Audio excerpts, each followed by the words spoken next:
जरताज बुझी बुझी बेदम सी होकर बेड पर आड़ी तिरछी लेटी हुई थी। सुबह से शाम हो गई थी। मीर सजावल की याद ने उसे हलकान कर दिया था। मीर सजावल जाते हुए फरमाइश कर गया था कि वो वापसी पर वही साड़ी पहनकर उसका इंतजार करे जो उसने कल ही मॉल से खरीदी थी। फिर वो घूमने जाएंगे और पूरी शाम बाहर गुजारेंगे।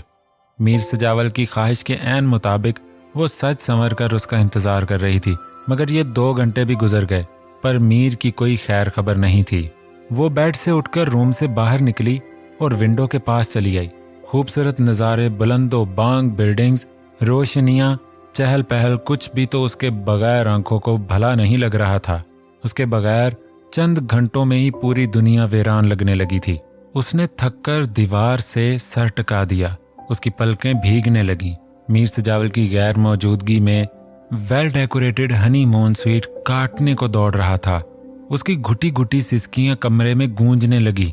तभी मीर सजावल ने दरवाजे में की कार्ड स्वाइप किया और रूम अनलॉक होते ही जरा सा सर निकाला।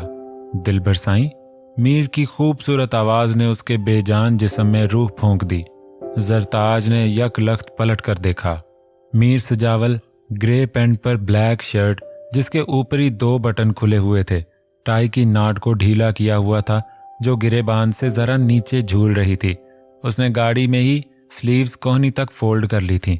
वो लबों पर शरीर मुस्कान सजाए प्रिंसेस चार्मिंग लग रहा था। ऐसे क्या देख रही हो? लोफर लग रहा हो ना? देखो तुम्हारी दिन भर की जुदाई में क्या हाल हो गया है। वो मासूम सी शक्ल बनाए दरवाजे में खड़े खड़े अपना जादू चलाना शुरू हो गया।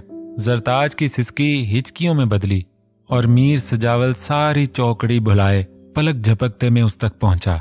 दिलबर, सॉरी यार, लेट हो गया। मैंने जल्दी निकलने की बहुत कोशिश की मगर काम बहुत था। उसने जरताज का सर दोनों हाथों में थामकर अपने सीने से लगाया। जरी, इसमें इतना रोने वाली क्या बात है? प्लीज ऐसे मत रो, मुझे बहुत तकलीफ हो रही है। उसने जरताज का सर थपका। मीर साईं, मैं आपको बहुत मिस कर रही थी। आपके बगैर पूरा दिन मैंने बहुत मुश्किल से गुजारा है। अब तो इस कमरे में मेरा दम घुटने लगा था। वो सू सू करती सर ऊंचा किए बोल रही थी। साईं, इतना जुल्म ना करो, गरीब बंदा हूं। ये दिल में उतरने वाली बातें एक दिन मुझे मार डालेंगी, डायरेक्ट दिल पर अटैक करती हैं। मीर सजावल फिदा होने वाले अंदाज में दिल पर हाथ रखकर बोला। जरताज के गुलाबी रुखसार दहकने उठे। माय गॉड, तुमने साड़ी पहनी है? तुम्हारे रोने धोने में नोट ही नहीं कर सका। साड़ी में तो फिल्म एक्ट्रेस लग रही हो। ये मैचिंग चूड़ियां कहाँ से आई? उसने जरताज की चूड़ियों से भरी कलाइयां पकड़कर उसे खुद से दूर किया। वो जरताज का मुकम्मल जायजा ले रहा था। ये मैं घर से लाई थी, साड़ी से मैच थी तो पहन ली। जरताज ने सादगी से जवाब दिया। अब हम बाहर नहीं जा रहे। वो फासला समेटता नजदीक आया। क्यों? क्योंकि दिल नहीं चाह रहा कि तुम चेंज करो और साड़ी में बाहर ले जा नहीं सकता। उसका इशारा जरताज के डीप गले वाले ब्लाउज की तरफ था। उसने जरताज का चेहरा करीब किया और एक भरपूर मोहर जब्त की। जरताज ने उसकी नजरों से महजूब होकर सर झुका लिया। मीर सजावल ने बैग से साड़ी का पल्लू उठाकर जरताज के सर पर रखा। अब बिल्कुल मेरी दुल्हन लग रही हो। वो जरताज को सर तापा दिलचस्पी से देख रहा था। उसे साथ लगाए सोफे पर आकर बैठ गया। अब बताओ, मैं तो कल भी शाम तक बिजी रहूंगा, तो क्या तुम इसी तरह रोती रहोगी? उसने जरताज की आंखों में झांककर सवाल किया। जरताज के चेहरे पर खौफ का साया लहराया। मीर साईं, मैं अकेली नहीं रहूंगी, मुझे बहुत डर लग रहा था। वो परेशानी से बोली। अच्छा परेशान मत हो, मैं कहीं नहीं जाऊंगा। मीटिंग्स कैंसिल करवा देता हूं। उसने जरताज के शाने पर बिखरे बाल समेटकर एक साइड पर किए। इस तरह तो आपका बहुत नुकसान हो जाएगा। जरताज को फिक्र सताई। दिलबर साईं, आपके लिए मैं बड़े से बड़ा नुकसान बर्दाश्त कर सकता हूँ, मगर आपकी आंखों में आंसू नहीं देख सकता। अगर मुझे अंदाजा होता कि मेरे पीछे मेरी दुल्हन ऐसे रोएगी तो मैं आज भी नहीं जाता। उसने जरताज की चूड़ियों को छेड़कर लबों से लगाया। ये शख्स नफरत के काबिल तो नहीं, ये तो सिर्फ चाहे जाने के लिए बना है। जरताज ने धड़कते दिल से सोचा, या फिर ऐसा करते हैं, कल मैं तुम्हें अपने साथ ही ले जाऊंगा। वो सोचते हुए बोला, मैं क्या आपके साथ ऑफिस जाते हुए अच्छी लगूंगी? जरताज खिलखिलाकर हंसी। हाँ क्यों नहीं, सबको पता है कि मैं हनीमून ट्रिप पर आया हुआ हूँ। कल शाम को हमारे लिए पार्टी भी रखी गई है। उसने वॉच उतार कर टेबल पर रखी। मुझे ठंडा पानी पिलाओ। उसने सर सोफे की पुश्त से लगाकर दुखती हुई पेशानी को मसला। जरताज फौरन ही उठ गई। मीर सजावल की फरीफ्ता निगाहों ने जरताज के नाजुक दिलकश सरापे का दूर तक पीछा किया। मीर सब्तीन, आखिर ऐसी कौन सी बात होगी जो जहां आरा सिर्फ हमको ही बताना चाहती है? मीर जाफर और फायजा वहां मौजूद हैं, फिर उसने हमको क्यों नहीं बुलाया? और ये ताकीद भी है कि किसी को खबर ना मिले। मीर गजनफर पेशानी मसलते हुए बोले, इस बात ने मुझे भी रात से परेशान किया हुआ है।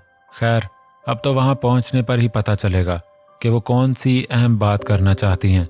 मीर सब्तीन ड्राइविंग कर रहा था जबकि रानिया बैक सीट पर ऊँग रही थी। मीर सजावल कल रात की फ्लाइट से वापस पहुंचा है, मगर घर नहीं आया। गांव क्यों चला गया? क्या उससे कोई बात हुई थी? मीर गजनफर ने इस्तफसार किया। कल मेरी उससे बात हुई थी, मगर उसने ऐसा कोई जिक्र नहीं किया। मैंने भी नहीं पूछा था क्योंकि मुझे लगा वो कराची ही स्टे करेगा। लेकिन आप उसे जानते ही हैं, अपनी मर्जी का मालिक है। कब क्या करेगा किसी को पता नहीं होता। ये तो तुम बिल्कुल दुरुस्त कह रहे हो, मीर गजनफर ने तायद की। अब ये बताओ करना क्या है? पहले हॉस्पिटल जाना है या पहले रानिया को घर ड्रॉप कर दें? मीर गजनफर बोले, हॉस्पिटल ही चलते हैं, क्योंकि पहले हवेली गए तो फिर वहां से फौरन निकलने का क्या जवाब देंगे? जाफर चाचा जरूर सवाल करेंगे। ठीक है, फिर तुम पहले हॉस्पिटल ले चलो, मीर गजनफर ने कहकर पीछे सोई हुई रानिया पर प्यार भरी नजर डाली। मीर और जरताज सुबह 7 बजे हवेली पहुंचे थे। मीर सजावल ने कराची पहुंचने के बाद वहां स्टे करने की बजाय हवेली पहुंचने को तरजीह दी थी। वो नाश्ता करने के बाद फौरन ही जरताज को लेकर रूम में आ गया और उसने हुक्म सुनाया था कि जब तक वो खुद ना उठे तब तक उसे जगाया न जाए और ना जरताज को उसके पास से हिलने की इजाजत थी। मगर अब दोपहर का 1 बज रहा था। जरताज चंद घंटे की नींद लेने के बाद बेदार हो चुकी थी। वो लेटे लेटे बेजार होने लगी तो उठने का इरादा किया। उसने मीर सजावल के गहरी नींद में होने का इत्मीनान किया, फिर आस्तगी से उसके बाजू से सर उठाकर उसका हाथ हटाया और बेड से उतर गई। वो फ्रेश होने के बाद बैग में से फायजा बेगम और मीर जाफर के लिए लाए हुए गिफ्ट्स निकालकर बेडरूम से निकल आई। नगीन, बड़ी बीबी कहाँ है? उसने नगीन को देखा तो उससे फायजा बेगम की बाबत सवाल किया। वो तो जी अपने कमरे में है, नगीन मौतबाना बोली। अच्छा ठीक है, तुम जाओ। वो नगीन को कहती हुई फायजा बेगम के दरवाजे तक पहुंची, फिर कुछ सोच कर धीरे से दस्तक दी। आ जाओ। फायजा बेगम की करख्त आवाज गूंजी। सरताज ने अंदर दाखिल होकर दरवाजा बंद किया, फिर धीरे से सलाम करके आगे बढ़ी। एक मुलाजमा कमरे की सफाई कर रही थी जबकि दूसरी फायजा बेगम के सर की मालिश कर रही थी। कैसे आना हुआ? जरताज को देखकर उनकी पेशानी पर बल पड़ गए। फायजा बेगम ने लठ मार अंदाज में इस्तफसार किया। हम आपके लिए ये गिफ्ट्स लाए थे, वही देने आई हूँ। इस बैग में आपका सामान है और ये वाले बैग में। अभी जरताज की आधी बात मुंह में ही थी कि फायजा बेगम ने उठकर उसके हाथ से बैग्स छीनकर जमीन पर दे मारे। मेरे सामने तेरी 2 टके की औकात नहीं है और तेरी ये जुर्रत कि तू मेरे लिए तोहफे खरीद कर लाएगी। मैं तुझ जैसी नीच कमजात की लाई हुई चीजें इस्तेमाल करूंगी? मीर सजावल की वजह से तू इस हवेली तक तो पहुंच गई, मगर मेरी बराबरी करने का सोचना भी मत, वरना वापस उसी कूड़े के ढेर में फिकवा दूंगी जहां से तू आई है। वो तो मेरे बेटे का दिल बहुत बड़ा है, तभी तुझ जैसी बिकारन को सड़क से उठाकर घर ले आया है। मगर ज्यादा खुश होने की जरूरत नहीं है। तू बस 2-4 दिन का शौक है मीर साईं का। अभी वो तुझसे अपना दिल बहला रहे हैं। जिस दिन उनका दिल तुझसे भर गया उसी दिन तू हवेली के बाहर खड़ी नजर आएगी। इसलिए अपनी औकात में रहना सीख। औकात भूल गई तो बहुत पछताएगी, फायजा बेगम ने हकारत से कहा। दोनों मुलाजमाएं मुंह पर हाथ रखकर जरताज की बेइज्जती का तमाशा देख रही थीं। जरताज को देखकर काटो तो बदन में लहू नहीं की मिसाल सादक आ रही थी। उसकी आंखों से आबशार रवां हुए। चल अब उठा ये सब कुछ और अपनी मनहूस शक्ल लेकर दफा हो जा। आइंदा मेरे कमरे में कदम मत रखना। बड़ी आई तोहफे लाने वाली। जरताज झुककर सामान समेटने लगी, फिर एक झटके से उठकर कमरे से निकली। सामने नगीन खड़ी थी जो फायजा की बुलंद आवाज पर वहां पहुंची थी। उसे अंदाजा था फायजा बेगम जरताज के साथ क्या सलूक करेंगी। जरताज की नजर उससे मिली मगर वो रुकी नहीं, तेज तेज कदम उठाते हुए कॉरिडोर पार कर गई। नगीन भी उसके पीछे तकरीबन भाग रही थी। जरी बीबी, बड़ी बीबी बहुत बुरी हैं, सबको एक लकड़ी से हाँकती हैं, मगर आप तो इस घर की बहू हैं, उन्हें इस बात का भी ख्याल नहीं रहा। आप छोटे मीर साईं से उनकी शिकायत जरूर करना। बड़ी बीबी बस उनके सामने ही कंट्रोल में रहती हैं, वरना किसी की दिल आजारी करने से नहीं चौकती। आप छोटे मीर साईं को बताएंगी तो वो जरूर आपकी हमायत लेंगे। वो आपसे बहुत प्यार करते हैं, आपको बेइज्जत नहीं होने देंगे। नगीन को जरताज से बेहद हमदर्दी महसूस हो रही थी। वो खुद गाहे बगाहे फायजा बेगम के उताब का निशाना बनती रहती थी, मगर रानिया की मेहरबानी से कुछ दिन के लिए ही सही उसे सुकून मिला था। लेकिन दादी की तबीयत नासाज होने की वजह से वो वलीमे के बाद कराची नहीं गई थी, बल्कि गांव में ही रहकर दादी की खिदमत के फराइज अंजाम दे रही थी। वो जहां आरा के हॉस्पिटल में एडमिट होने की वजह से दोबारा फायजा बेगम के शिकंजे में फंस गई थी। हाँ, वही तो हैं सारे फसाद की जड़। उनकी वजह से ही मेरी जिंदगी काबिले रहम हो गई है। मुझे जलील करवा के रख दिया है। वो क्या मेरी इज्जत करवाएंगे जिन्होंने सरेआम मेरी इज्जत उतारी है। जरताज गमो गुस्से से पागल हो रही थी। नगीन से हाथ छुड़ाकर भागती हुई कमरे में पहुंची। उसने रूम में पहुंचकर कितनी ही देर दरवाजे से टेक लगाए, गहरे गहरे सांस लिए, फिर एक नफरत भरी नजर बेखबर मीर सजावल पर डाली और वॉशरूम में बंद हो गई। उसके दिल का बोझ तवातर से आंसू बहाने के बाद भी कम नहीं हुआ। वो तीनों हॉस्पिटल के प्राइवेट रूम में खड़े थे। जहां आरा ने उन्हें देखा तो हाथ जोड़ दिए। मीर सब्तीन फौरन आगे बढ़ा और उसके हाथ थाम लिए। मैं बहुत शर्मिंदा हूं, आपको तकलीफ दी है, मगर मैं ये राज अपने साथ नहीं ले जाना चाहती थी। जिंदगी का कोई भरोसा नहीं है और मुझे ऐसा लग रहा है मेरा आखिरी वक्त आन पहुंचा है। वो नहीफ आवाज में बोली। मीर गजनफर भी बेड के नजदीक आ गए। रानिया भी खामोशी से मीर गजनफर के साथ खड़ी थी। अरे, आप ऐसा क्यों सोच रही हैं? अल्लाह पाक आपकी उम्र दराज करें। मैंने डॉक्टर से बात की है, आप बहुत जल्द सेहतयाब हो जाएंगी। मीर सब्तीन ने उसका हाथ थपथपाया। डॉक्टर्स कुछ भी कहें, मगर मुझे पता है जाने का वक्त आ गया है, इसलिए मैं ये राज आपको बताना चाहती हूँ। मैं जानती हूँ इस हकीकत को सुनने के बाद आप मुझसे नफरत करेंगे, मगर मैं बहुत मजबूर थी। जहां आरा का झुर्रियों ज़दा चेहरा भीगने लगा, उसने कमजोर डूबती हुई आवाज में कहना शुरू किया। 20 बरस पहले मुझसे बहुत बड़ा गुनाह हो गया, मगर यह गुनाह मैंने जानबूझकर नहीं किया था, मुझसे करवाया गया था। मैं अपनी गुर्बत की वजह से खामोश थी और हुक्म की तामील करना मेरी मजबूरी थी। वो तीनों बगौर उसे सुन रहे थे।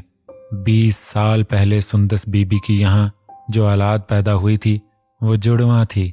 उन्होंने एक नहीं 2 बच्चियों को जन्म दिया था, मगर फायजा बीबी का हुक्म था कि सुंदस बीबी की औलाद को पैदा होते ही खत्म कर दिया जाए। मीर गजनफर के सर पर बम फटा था। एक बच्ची तो समीना बीबी के पास थी, मगर मैंने दूसरी को मौका मिलते ही चुपके से चुरा लिया। फायजा बीबी का हुक्म था कि बच्ची को मार दिया जाए, मगर मेरा दिल इस जुल्म के लिए नहीं माना और मैंने अपने बेऔलाद बेटे को शहर से बुलवा कर बच्ची उसके सुपुर्द कर दी। बहुत अरसे से मैं ये राज बताने की कोशिश कर रही थी, मगर अपने बेटे और बहू के आगे मजबूर हो गई थी। वो किसी सूरत भी बच्ची को खुद से जुदा करने पर राजी नहीं थे। इन दोनों ने बच्ची को अपनी सगी औलाद की तरह पाला था।